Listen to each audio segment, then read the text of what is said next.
Thank you very much for joining me. How you been? Ladies and gentlemen, welcome back. Back. Steve Renazizi. I'm the guy. I'm the guy. Fucking lit. I'm the guy. Steve Renazizi. Lit. I'm the guy. I'm the guy. Fucking lit. I'm the guy. Steve Renazizi. What's the odds? What's the odds? What's the odds? What's Whoa! It's What's the Odds with Steve Renazizi. It's September, I think it's 16th, 15th? 15th. 15th, 2023. The end of week one of football. We've already entered into week two, but it's a lot to get covered. A lot. We fucked up badly. We messed up a lot of things. Fantasy-wise, I crushed it. I won all three of my leagues. I won all three of my leagues. Okay, that's all that matters. But the listener league, you were the second lowest point total. Just fortunately for you, you played the lowest point total in Mr. Lucas Hurl right there. Well, yeah, I got some work to do in the listener league, but the point is I got that dub, and that's all that matters. We rebuild for next week. I mean, who knew that? I mean, Lucas and I were stuck in a – when you got Lamar Jackson and Joe Burrow, you're like, all right, here we go. We're going to be top five. And then when they put up less than 10 points combined, I mean, Jesus Christ, what the fuck are we going to do then? We had no chance. Well, I do want to talk about that later when we get into the recap of week one, because there's a definite pattern. I'll say this. Gambling-wise, it was a disaster. Gambling-wise, I couldn't see my hand in front of my fucking face. But I have some different opinions this week. I feel stronger about my picks. I mean, I was going based on week one preparation. I go, which team always comes out? Like, which team do you think is going to be the most prepared? And I'm thinking to myself, well, I think obviously the Patriots are going to be prepared, and Tomlin Steelers are going to be prepared.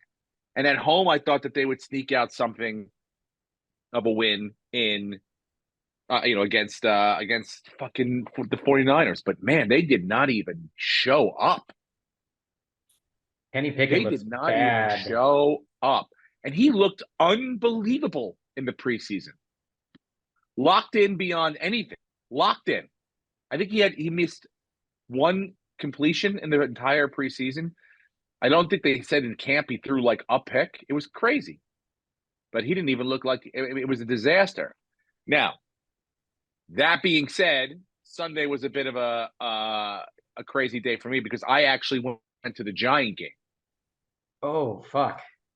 Wow. Yeah. So sorry. I know. And they don't give refunds. Well, luckily I didn't pay for the tickets. Okay. Shout out to my good friend James at DraftKings for the and it was hooked up. We went with Ari and Paul Verzi. We went over. We tailgated, and then we watched. I mean, it was not even to get into it was when we were driving down the first drive. I'm like, this is awesome. This is everything I dreamed this is going to be. An offense that moves, just running the ball. And then, muff snap, moving back. Okay, fourth down. Let's kick a field goal. Block field goal. And the eruption from the crowd that came after that, I was like, oh, boy, we are in big fucking trouble here. This is bad. There were a lot of Cowboys fans there, and they never shut up. They were loud. It was like they were in their own home game. And I'll be honest, at 23-0, I think it was 23-0. At halftime, I think it was, or 19 or 20, I don't know, 19, something like that. I go, Verzi, Verzi turns to me and goes, you're about to witness the greatest comeback in the history of sports. I said, dude, or, hear me out, or we are about to witness a fucking beatdown of historical proportion. I'm like, we could get fucking shut out 41-0. I said 41-0. I go, we might be witnessing the greatest defense since the '85 Bears, and we might be watching the first game of the march to the Super Bowl for the goddamn Dallas Cowboys. And every other prediction I made that weekend was incorrect, except for, I believe, that one. Because we lost 40-0. I mean, it wasn't even. Now, look, they went for it on fourth down a couple of times where they could have put a couple points up on the board. But that was, situationally, it didn't make any fucking sense. Were you going to lose 39-3? Or you want to go for a touchdown? And so I have no problem with it. But number one, keeping Daniel Jones in the game when you're down that much and you're showing, like, it was terrible. Now, look, the conditions were terrible. It was raining. Now, I didn't feel a drop of rain. The conditions were bad for the Cowboys too, Steve. It's not a valid excuse. Not a valid excuse at all. A lot of fumbles, though. A lot of like Saquon fumbling and like stuff that you're like, oh, that doesn't look normal. So it was, but the offensive line was abysmal. Yeah. Abysmal. Absolutely. One step forward last year, 18 steps back that first game. And like I said, thank God I was in a box in a suite and didn't have to, because if I had to stand out in the rain, I mean, dude, people were bouncing. Ari and I went out at one point. We were like, look at these fucking people. It was all you saw. Everyone in the above deck, that like the top deck, was gone. Except you saw speckles of white Cowboy jerseys. And everyone in the bottom deck, it was all white. Because what happened was everybody left, all the Giants fans left, and all the Cowboy fans just moved down to the fucking bottom. So the fourth quarter was like a Cowboys home game. It literally was louder than a Cowboys home game. It was a disaster. And I'm leaving that stadium that night, I said to myself, the only thing that could help us out tomorrow, because I knew we were going to get eviscerated in the paper and the news, everything. It was going to be like, because it was like the biggest. There were some blowouts. There were some, like I said, the Steelers fucking didn't show up. Who else? Someone else got blown out too that I'm missing this week, right?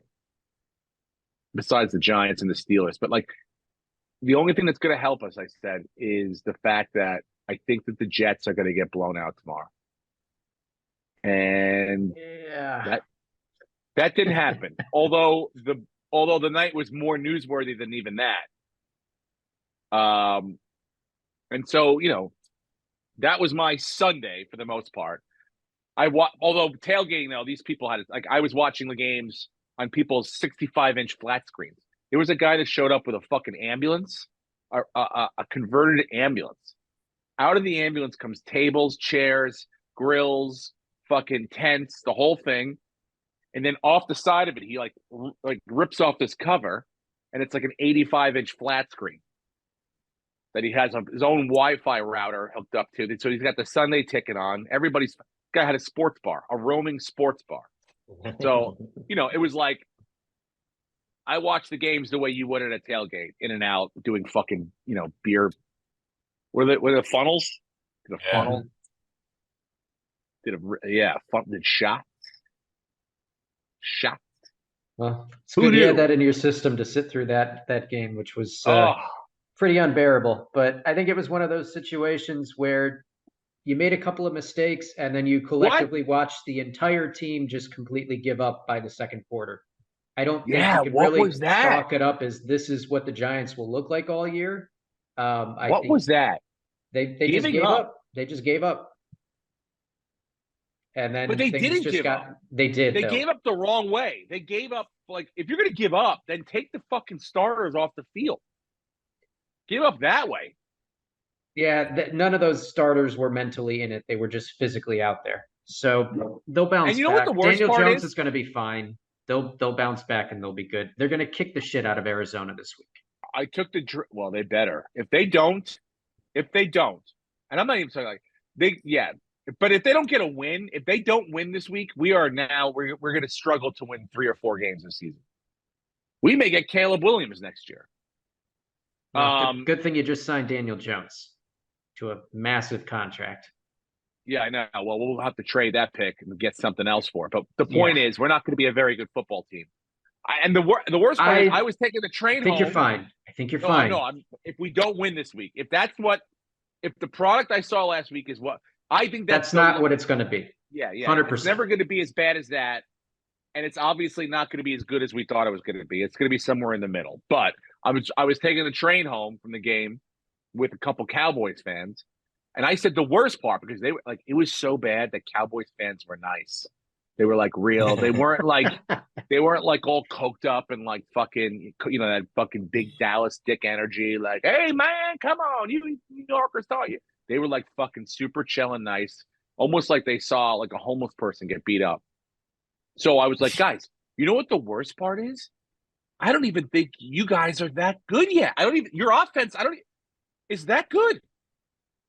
Yeah, by the way, the Dallas offense didn't do shit. They didn't do shit. Like, Dak didn't look great, and who is it now? Ferguson? He had a couple of bad drops. They had a special teams touchdown, a defensive touchdown. Yeah.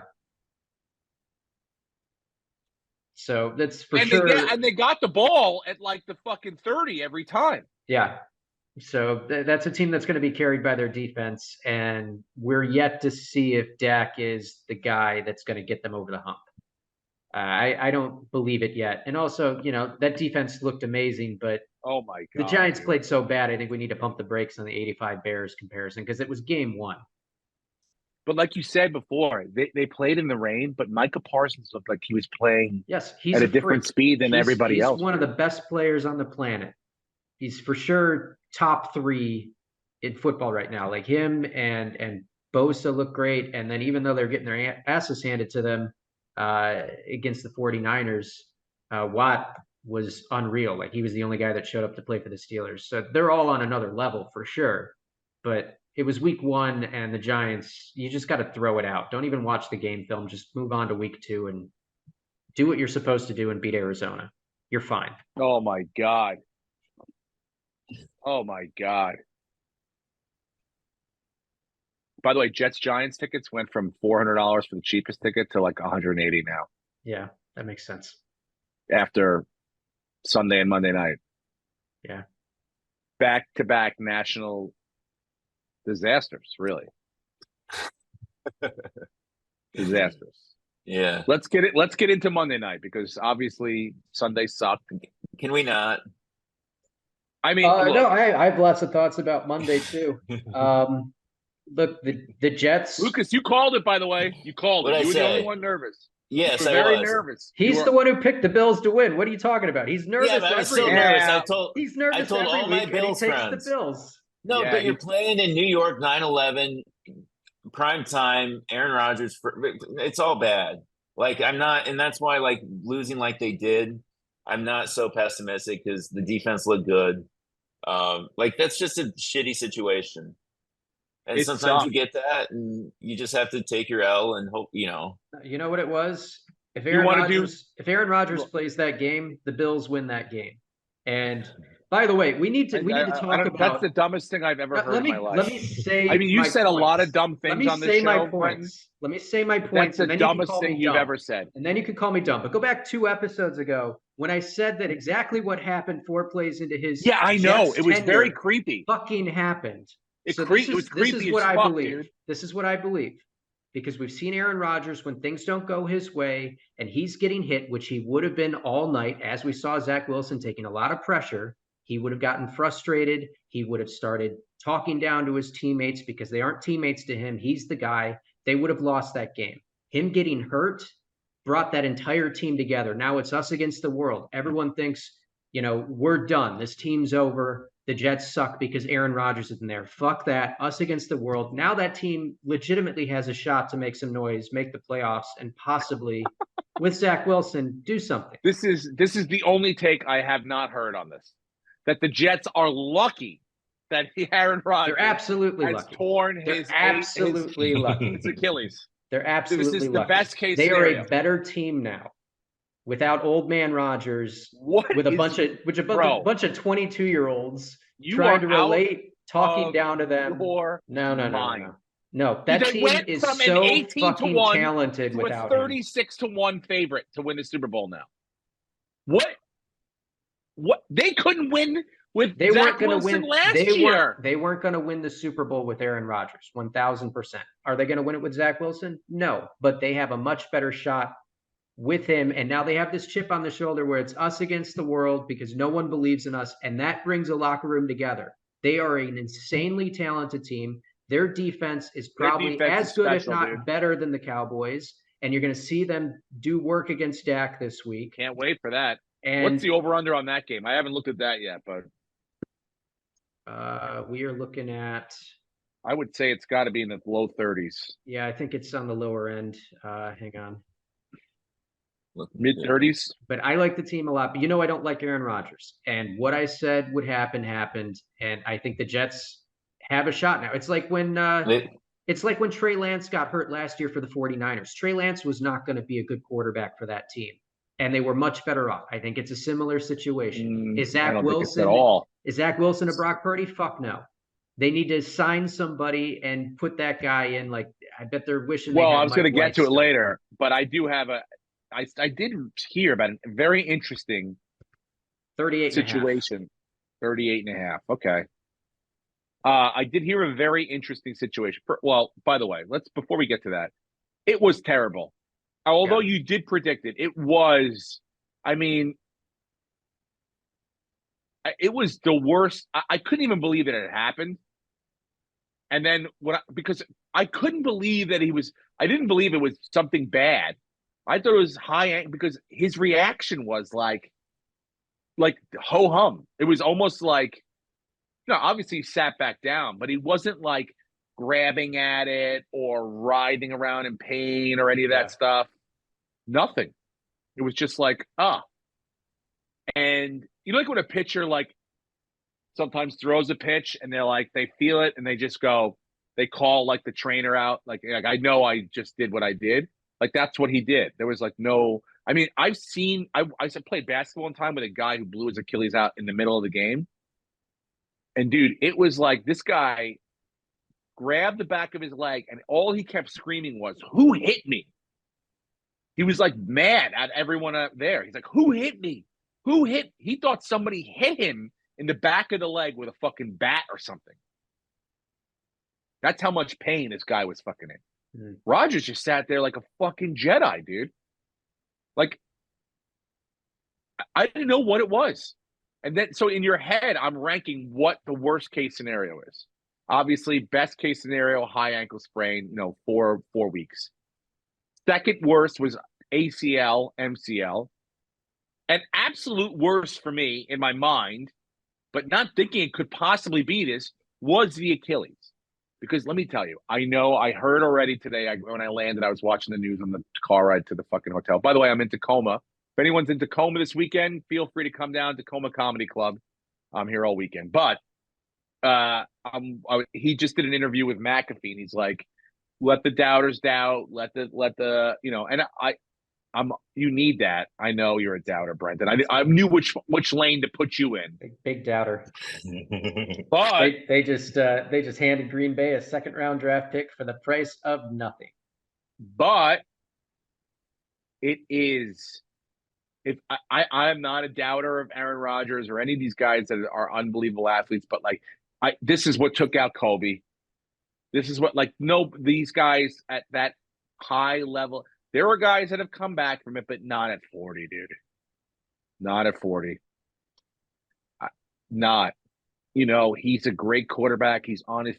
He's not if you watch him, he's not even like Tom Brady, where Tom Brady's got heavier feet in the pocket. Aaron Rodgers is always on his toes. He's always not looking to run, but he's always looking to kind of be able to, get out of. And so that requires tremendous strength in your calves and your legs, which he's always had. And, like you said, time fucking catches up with you. And your calf starts to, you start to get calf problems. And when the calf gives out and they can't take any more stress, well, then it's the fucking Achilles. So I do all the rehab. Do everything you can possibly do. I'm 100% rooting for Aaron Rodgers to get completely healthy, make a comeback, I'm for it. Do I think it's going to happen? No. No. I don't think it's going to happen. Not to the point at which he's going to be able to want to be a version of what he wants to be. And therefore, the thing that I heard that was interesting, people have talked about all the different, who you could get, who's out there. I even heard Colin Kaepernick. I go, if I hear Colin Kaepernick one more time, the guy's got to be 50 at this point. He's not going to play fucking NFL. I think he's 36, maybe 37. Well, he's done. I don't want to hear Colin Kaepernick.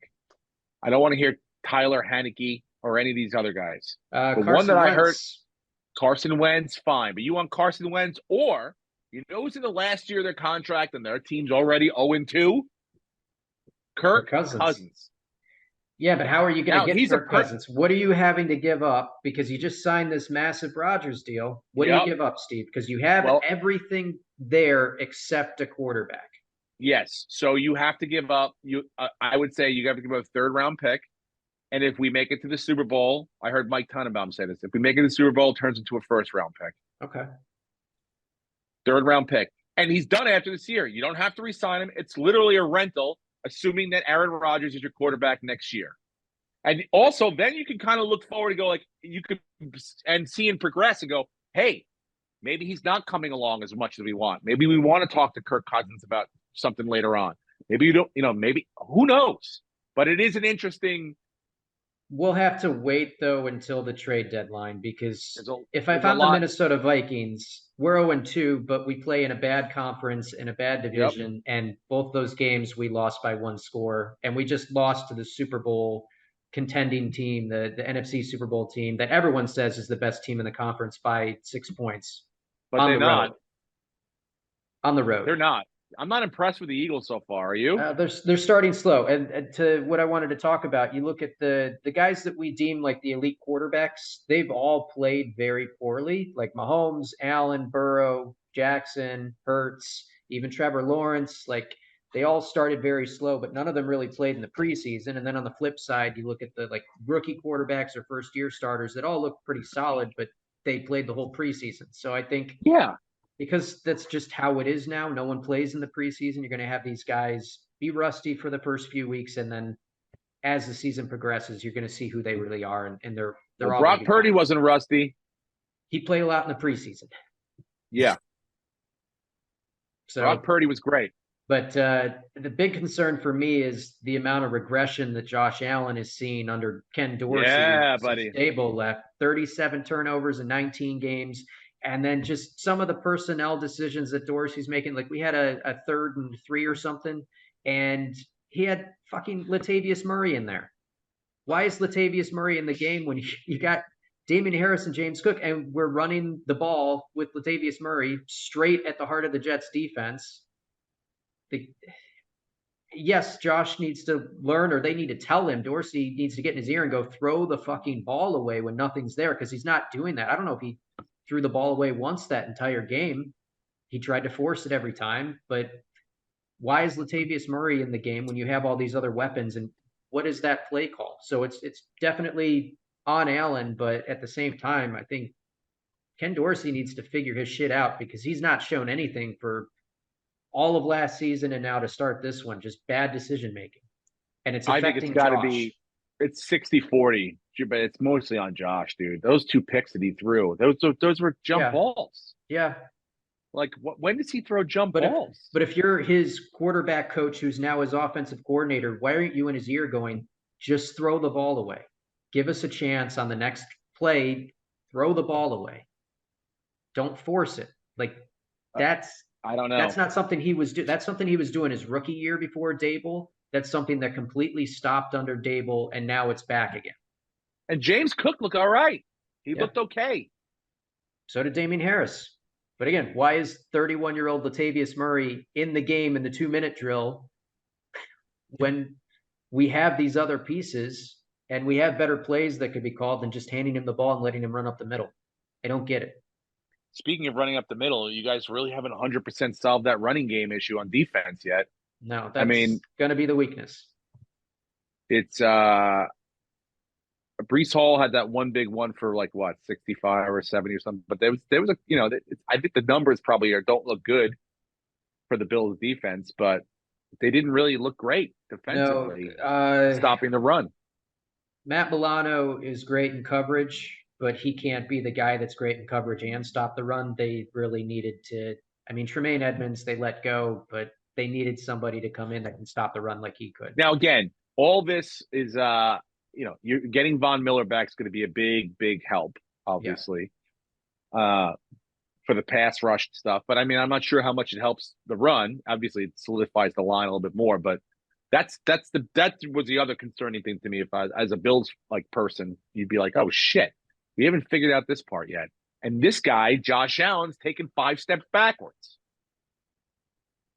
I mean, does he have a girlfriend or something, or is he married? He's famously dating what's her face, the actress. Who? Haley Steinfeld. Yeah. Well, somebody needs to suck his dick better or something, dude. Something needs to change here.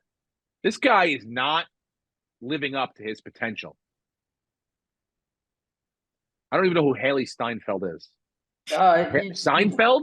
Haley Seinfeld? She's a Seinfeld kid? No. If you Google her, you'd be like, oh yeah, I know who that is. She's the girl from True Grit. Yeah. True Grit. Yeah. The remake with Matt Damon. How she sounds young. She is. He's young. He's 25, 26. I know. Well, I thought she was like 11 or something, or 12. No. That movie's old. So she's in her early 20s. But yeah, I think both of our teams are going to bounce back, and this will be a very nice week for football. Or this is going to be the longest year of our lives. Not for us. The Raiders did everything they could to lose that game in the Broncos. That was my pick, by the way. I'm not happy about that. Sean Payton trades for Will Lutz, and then Will Lutz misses a makeable field goal and then an extra point, and that's why they lose, because the Raiders did almost nothing on offense to win that game. And the Broncos actually moved the ball really well and then just couldn't finish. I watched the recap, the through key plays of that game. And I was like, same old fucking Broncos. This doesn't look really vastly different yet. I still like them. Their defense looked a little but their offense looked pretty solid. They're going to get better and better. Russell Wilson played a solid game. So people San Francisco San Francisco looks and the Cowboys look head and shoulders above everybody else week 1, which was surprising because fat Mike McCarthy, I was like, I'm just staring at him on the sideline going, this idiot's going to blow this fucking thing, dude. Watch him. I couldn't even figure out where he was. He was just so stupidly just loafing around the sideline. But they look heads and shoulders above everybody else right now. And that crazy AFC they didn't play that great. The juggernaut that is AFC is so much better than the NFC. Cleveland played a fucking football game. Cleveland played all right. Cleveland played pretty well. Cleveland held Joe Burrow to 82 yards. This goes to your point. T. Higgins had Joe Burrow looked like he hadn't played football in 10 months, dude. Joe Burrow he missed the preseason and all the practices. Everything. But you can't take anything away from Cleveland. That defense looked insane, and Nick Chubb is maybe the best running back in football. He was off the hook. Now losing Conklin for the year, that sucks. Yep.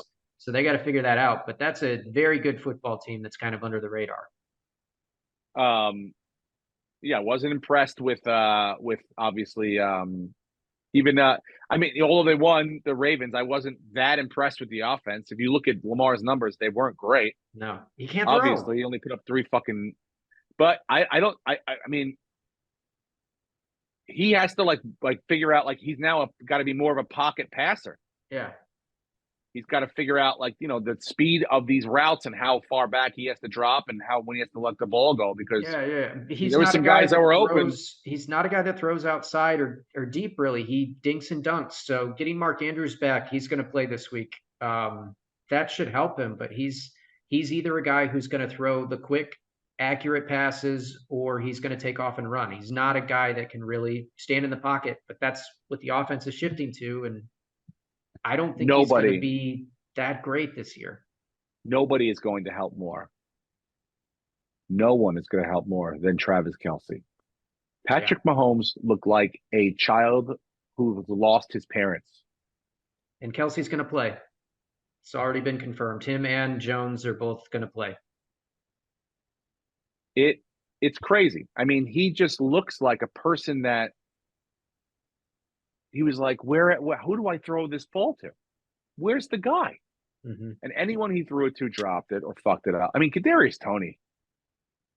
Yeah, how do you? They got to have a new category. That is not a pick. If I throw the ball directly into your fucking hands and you hand it to the person behind you in the opposite uniform, why am I getting penalized for that?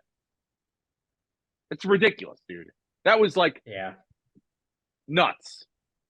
That's been an argument in fantasy football for a few years, is interceptions counting against quarterbacks, since they're not responsible for 100% of them for sure. He wasn't responsible for any percentage of that one. Yeah. So he looked lost. He looked like he didn't know where to go, who to talk to. New kid at school. I don't know. I'm not comfortable. Nothing was comfortable. So he will be helped out by his security blanket big time. I'm not that Kelce worried about stay them. Healthy. Hopefully, he's dating Taylor Swift apparently, and hopefully his head is in the game, and he can stay healthy. Because otherwise, the Chiefs don't have a good defense. I think even with Jones coming back, like, they just don't have a good defense, and they need Kelce, and they need that offense to score 30 points to be as good as they were. Well, it's going to take more than Kelce, because sometimes even with him there and in the game, they're still going to have to throw the ball to somebody fucking else. Well, yeah, and then those guys, look, they're professionals. Tony will bounce back. They'll throw him the ball. The thing that Kelce does is he takes 2 or 3 guys, and someone is going to be wide open every play. So that's what getting Kelce back does. Because the Chiefs receivers weren't getting separation, and now they'll be able to get separation because Kelce's going to just command all of that attention. Biggest surprise for you in week 1? Was it the Cleveland Browns? Probably the Cleveland Browns. I mean, I knew the Browns were going to be a solid team, but I didn't think they were going to basically shut down Burrow and the Bengals to the point where Burrow got pulled with like 6 minutes to go. And it was like, at that point, it was a 3-score game, so it was out of hand. But still, to get Burrow pulled, and I mean, Jamar Chase is maybe the best receiver in football. Maybe it's Justin Jefferson, but he's right there. He gets shut down. And I mean, Higgins, no catches. Zero. And a lot of people drafted him in the 2nd or 3rd round of drafts, thinking he was going to be the guy, at least, a guy that would get you 15 points a week. So I think that was definitely the most surprising game. I think the Rams are pretty close as a number 2. I thought they were going to be complete dog shit. Yeah. They looked good against the Seahawks. Seahawks look really bad. I think it's probably more the Seahawks are really bad than the Rams are actually decent, but they looked really good against the Seahawks. So credit to them. And New England. Cooper Kupp. New England held up really well against Philadelphia. So Belichick's a genius, because there's not much on that team talent-wise aside from a couple of pieces. And to keep the game that close and that exciting, like, that just is a testament to how good he is. Let's get to some picks for this week, shall we? Okay. I've looked over some stuff this week, and look, I explained my decision making from last week. I just did it based on preparation. Who do I thought was going to be best prepared to enter the week 1? Mm-hmm. Interesting matchups this week. Well, I think we have a lot more clarity too. Week 1 is such a crapshoot because you just don't know what people are going to be and what teams are going to be. And now you kind of get a look at it, and it's like, okay, we figured some stuff out. So it's a little more clear. Who are you looking at? Well, I want to say this, but I feel like this is another high risk one. I've already high risked my first week one. I like Jacksonville to beat the Kansas City Chiefs at home. Yeah. Yep. I just feel like Jacksonville is going to take a step forward this year. And they play very, very hard against the Chiefs. So you want them straight on the money line. You don't want them even covering, because I can get up to 5.5. I got 3.5 on DraftKings, and I thought about that, taking the 3.5. Because 3 is in there, it covers that number, and I like that number 3. I think if they lose by 3 points. So yeah, I'll take the points like a pussy. Okay. But I would not be surprised if they actually went out and won the fucking game. Well, keep in mind, Jacksonville didn't look too great either. Yep. That's all I'm saying is. But they do play the Chiefs very, very, very well, and they are home. They're like, they're going to raise I think they made the playoffs, so they get some sort of fucking fanfare. I don't know what they did last year. Did they get a banner or anything like that? Is there a big deal? I hope you don't get a banner for just making the playoffs. That's pretty sad. I don't know. They're going to be psyched. Jacksonville will be off. Maybe they won. Pub. Did they win the division last year? They won the division, so they'll get a division banner. That's what I'm thinking. Okay, so that's a little better, but also still not great. And they can bring out Byron Leftwich or I don't know, someone else to fucking raise the flag, whoever, some old fucking Jaguar. Yeah. Like Bortles. And I don't know. I wouldn't be surprised if they won, but I definitely like them to cover at least a 3.5. Mm-hmm. So whatever you can get for that. That's my that's the one that I was like, yeah, I kept trying to get away from it.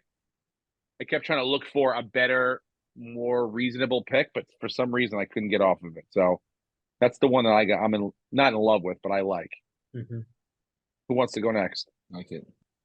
Give me the Bills. Right now I have 8.5. Right. You want the spread or you want the money line? Chasing the money. Yeah. I mean, 8.5? Yeah, 8.5. They're at home. I'm seeing 8, but I can buy down to 6. I say 8. I think they win by 10, at least. I don't disagree with that. The only thing that makes me nervous is that the Bills' run game is very vulnerable and Josh Jacobs is very good, and they could basically just grind the game down, running him into the ground and Josh not getting very many opportunities, and then him making mistakes with those opportunities. They should win this game easily. They're a far better team, but give me the Bills in the home opener. Wow, we also need to see them. Reverse roles. Yeah. Last week you were the Bills pessimist, Lucas, and this week, Brenton, you're the Bills pessimist. The Bills will win this football game. Don't get me wrong. I'm just letting our listeners know these are the reasons. These are the reasons why this could go wrong, but it's not going to. The Bills are going to win by 40 easily. Yeah, they'll hold Josh Jacobs to less than 70 yards. I don't know if they'll do that, but they're going to win the game. They will. I don't know. I have to pee. Keep talking. Okay. So there's a couple of teams that I really like, but the one that's just like screaming at us as way too big of a spread is the Jets at the Cowboys. It's 9 right now. I can buy it down to 11. Mm-hmm. I think that's a closer game because as bad as Zach Wilson is, they could move the ball enough that they score a touchdown, but that defense is so good and Dak hasn't shown much that, the Cowboys win this game like 17-9, maybe. Like again, dude, I don't know how good the Cowboys' offense is. Exactly. That's what I'm saying. So that spread of 9 is, I think, ridiculously high. And like I said, I could buy it down to 11 for the Jets to cover, because now you're going to have an entire week of headlines of the team is done, RIP, everyone against us. The Cowboys are the exact opposite, where this team is the 85 Bears and they're the greatest. And I think that's very dangerous to have a team that just lost their leader being told that the season's over. That's going to bring them together, and they're going to fucking play a really hard football game. They want to prove everybody wrong. So now devil's advocate says, though, that the Cowboys win by 30 points because the Jets that defensive line of the Cowboys might decimate the offensive line of the Jets. Yes. And if you thought Aaron Rodgers was going to be in trouble, I mean, Zach Wilson's going to be seeing ghosts too. I know. But how good did Breece Hall look? And also, conversely, how mediocre did Dalvin Cook look? And now it's like, why did we waste all this money on Dalvin Cook when we had Breece Hall the whole time? Fucking morons. That front office is shit. Breece Hall should have taken that one to the house. Last weekend. And he's that's coming, just straight up conditioning. Yeah, he'll get better. That should have been a touchdown. I agree. So I like that game for the Jets to cover that ridiculous spread. And then I love the Browns going to Pittsburgh. Whoa. I think we're seeing what Kenny Pickett is. And Myles Garrett looked amazing last week, and that's not going to change this week. There's no Deontay Johnson. The Steelers aren't running the ball at all with anybody. They're trying Harris and Warren and whoever that third guy is. And I mean, there's not much there for the offensive side of the ball for Pittsburgh. And I don't even know who replaces Deontay Johnson, some practice squad guy. I think the Browns are going to control the ball. They're going to control the game. And Deshaun Watson, he didn't look great, but he's looked a little bit better every week since he's come back. So I think the Browns just have too many weapons. I'm torn between those two games. Do you guys have any thoughts? I mean, I like the Jets one covering more than the other one, but you know, it's your bet. You decide. I'm not gonna make it up for you. You know, be a man. Give me the Browns on the money line. The one that we both said you should not. All right. Absolutely. Perfect. Give me the Browns, the Cleveland Browns on the money. So yeah, we're gonna make some money this week. And also keep in mind, everybody, don't actually bet what we're betting. If you bet against us, you'd be a very rich person. Our track record shows it. Yeah, you would have won. I mean, I think last week was one of the few times, very, very few, that all three of us lost. I would say out of most times, one of us gets it right at least. Emma, can you check that, please? Perfect. Fact checked away. So yeah, what else? What else is happening? The Yankees. Jason Dominguez, our Martian that we brought up, that everyone's excited for. 4 home runs in his first 10 games. Torn UCL, Tommy John surgery. See you next August. There goes the excitement. This is why we can't have nice things, and we're destined to be a middle of the road team. I mean, we're going to turn into the Jets soon. The Yankees haven't won a World Series since 2009. If we get to 2029 and 20 years goes by and we don't win a World Series, you'll never hear from me again. Well, I'm just telling you. 20 years and what has it been? 60 years for the Jets? It's a little bit different. And the Jets aren't typically competing seemingly every year. Like the Yankees are always in it to a point. They suck. Yeah, this year they suck. This year they suck. They'll make some changes and they'll bounce right back because they have deep pockets. It's Major League Baseball. There's no salary cap. I watched Old Timers Day, and Aaron Boone was the only one that got booed coming out. And it wasn't Boone. They were fucking straight up boos. Yeah. Yeah, it's rough. Rough going right now for the Yankees. But I still will watch baseball. I will still watch. I mean, everybody's getting hurt now, but I'll still, like, to me, the most exciting team is still the Orioles. Yeah. Like, they started a 4-game series with the Rays. I hope they beat the fuck out of the Rays. I'd much rather the Orioles win the division than the goddamn Rays. So I'm rooting for the Orioles over the Rays. But yeah, I'll still watch baseball. I mean, I would much rather watch, like, I watched Jackson's JV football game was better than the Giants game. It was better, more quality, better football than the fucking Giants game. I have more fun watching my kids' games play at this point. It sucks. You'll be fine. You're overreacting to week 1. Everyone overreacts to week 1. I bought a Danny Dimes jersey. Derek, you want me to tell you? Admit it to you? I bought a Danny Dimes jersey and I wore it to the game. And it's fucking cursed now. Cut the tags off, put it on, drove to the game. took the train to the game in the jersey, and it's fucking cursed now, dude. Yeah, he's gonna be fine. What about all those people in Aaron Rodgers jerseys? What if he never plays another snap? I can almost guarantee you he'll come back, but he's not going to play much past a few games if he does, because he's not going to be the same guy. By the way, he didn't count out coming back this season. Oh, that's fucking crazy. And if the Jets are in a position where they're winning games, do you really want Aaron Rodgers taking over for the playoffs? Let's talk about recent history, because it's not 2011. Aaron Rodgers in the playoffs is not the Aaron Rodgers you want. You want Aaron Rodgers regular season, and then Zach Wilson, win a playoff game for us. But Siri, show me pictures of Haley Steinfeld. What? She's not a Seinfeld. It's Steinfeld. Oh, is this her? Oh yeah, she's hot. Is that her? Yeah. Mm-hmm. Yeah, dude. He is. So yeah, there's talks that Josh isn't really 100% focused. He's doing more commercials. He's on the Madden cover. He's dating a Hollywood celebrity. He joined a really good golf course out there. That's fucking hoity-toity. I think it's Oakmont. He joined. Big time money. So there's concerns there too. But again, I think it really comes down to, what are you doing, Ken Dorsey and Josh? Just throw the ball away. You don't have to play hero ball every snap. We can go to 2nd and 10. 2nd and 10 is perfectly fine. I mean, those two throws to Whitehead were like, they looked like Hail Marys. They looked like we had 2 seconds left in the clock. Throw the ball away.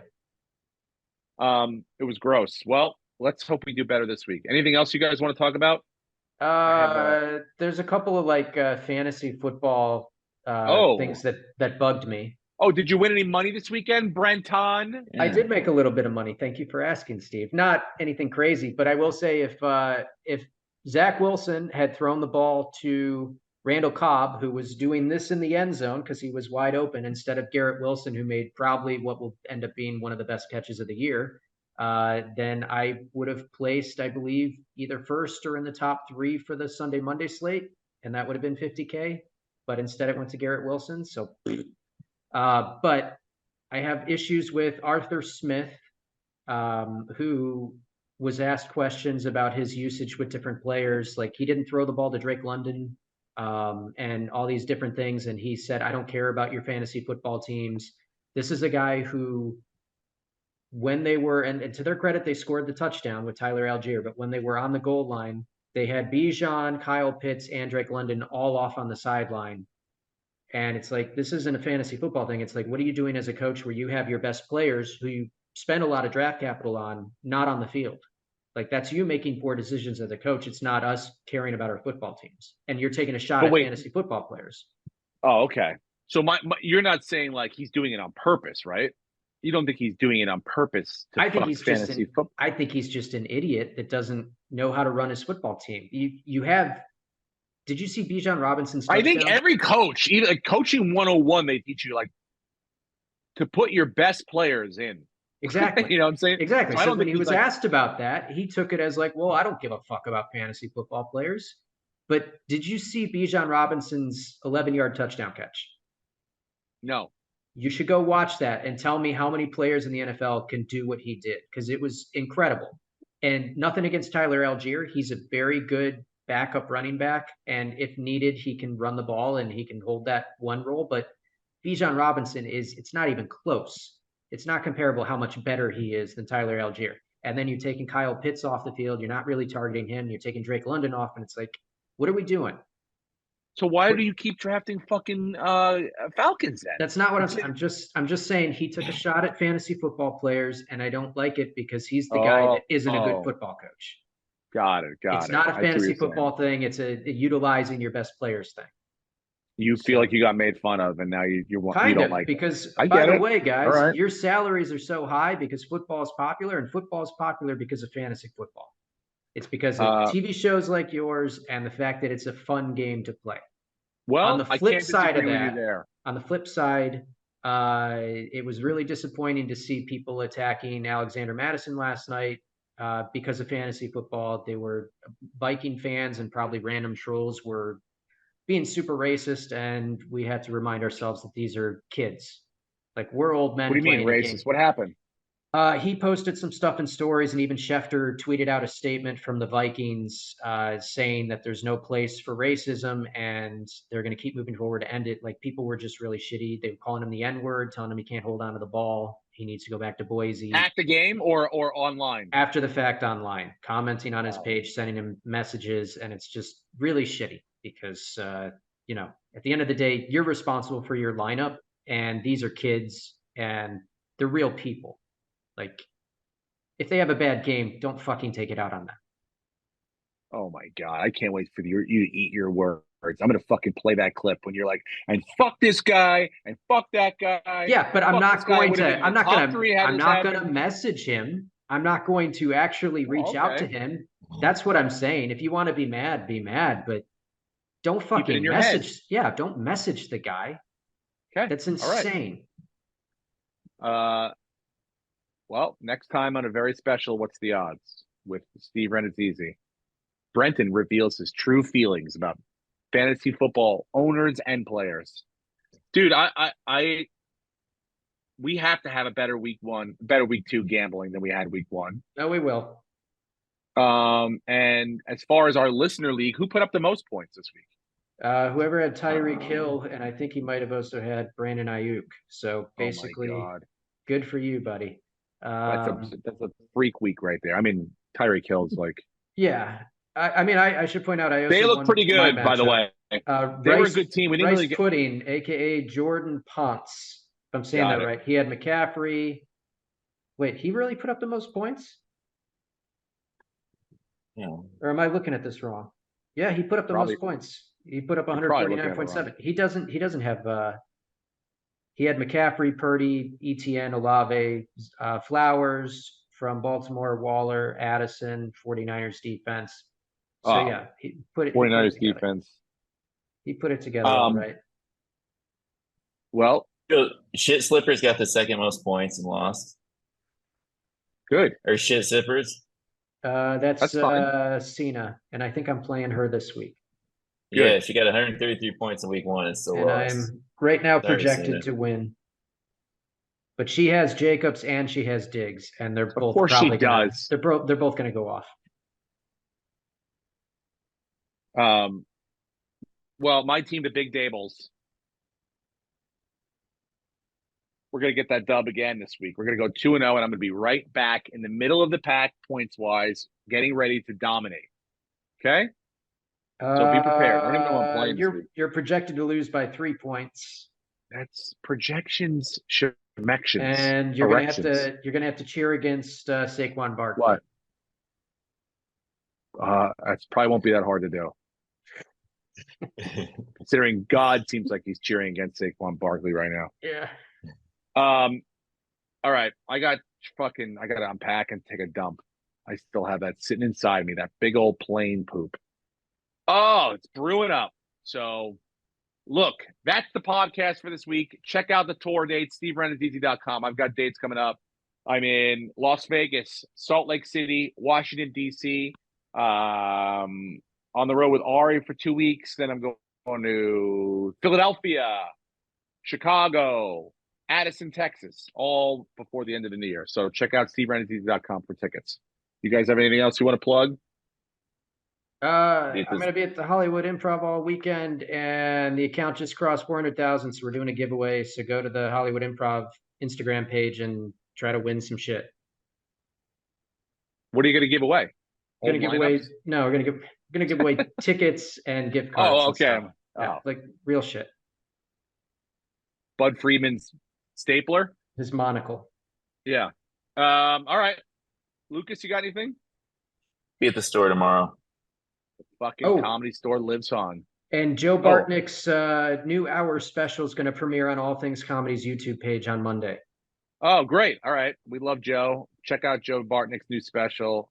It's on the All Things Comedy YouTube page. Yeah. On the All Things Comedy YouTube page. Should be hilarious. All right. That's it, guys. We will we'll see you guys next week. Go Bills. Go Bills. Thank you very much for joining me. How you been? Ladies and gentlemen, welcome back, Steve Renazizi. I'm the guy